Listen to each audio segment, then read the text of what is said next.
Bonjour. Aujourd'hui, j'aimerais vous parler de la voix Toltec. Cette voix qui est si connue, remise au goût du jour par Don Miguel Ruiz, entre autres dans son livre « Les 4 accords Toltec ». Et puis il y en a eu d'autres, il y a eu le 5e accord Toltec, La voix de l'amour et tant d'autres livres. La vidéo d'aujourd'hui, c'est une petite introduction à la voix Toltec, à savoir que dans la voix Toltec, il y a différentes sous-voix. Il y en a 3. Il y a la voix du jaguar, la voix du papillon et la voix de l'aigle. Alors, qu'est-ce que la voix du jaguar? La voix Toltec nous enseigne que nous avons été conditionnés et que dans cette première attention, on a un peu gobé sans esprit critique, sans le ressentir, si ce qu'on nous montrait était vraiment bon pour nous et si on était en accord avec ça. On était tout simplement trop jeunes. Donc la voix du jaguar, c'est la voix de l'attention seconde, c'est-à-dire de revenir sur les différentes croyances, sur les différents accords que nous avons acceptés, les différents accords que nous avons passés avec nous-mêmes, et de décider en conscience si on est vraiment en accord avec ça, alors on garde l'accord, ou si on est en désaccord avec ça, alors on lâche cet accord.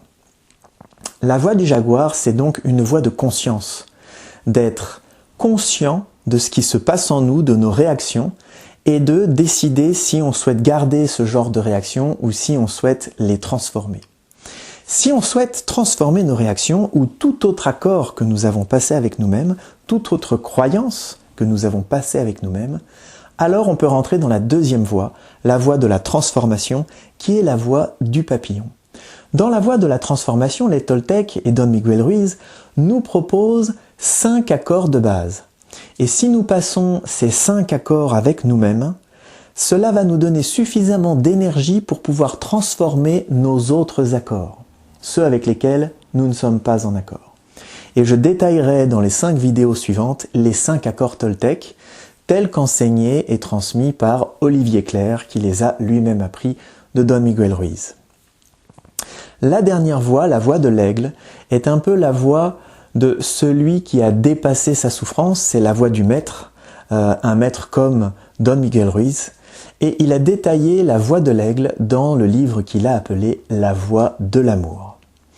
Voilà, donc j'espère que cette courte vidéo vous aura intéressé. C'est une introduction aux différentes voix de la voix Toltec, aux 3 sous-voix, on pourrait dire, de la voix Toltec. Si cela vous a plu, partagez cette vidéo avec les personnes que vous aimez et surtout avec celles qui seront intéressées par le contenu de la vidéo. On se retrouve demain. Demain, je vous parlerai du premier accord Toltec, que ta parole soit impeccable. À bientôt!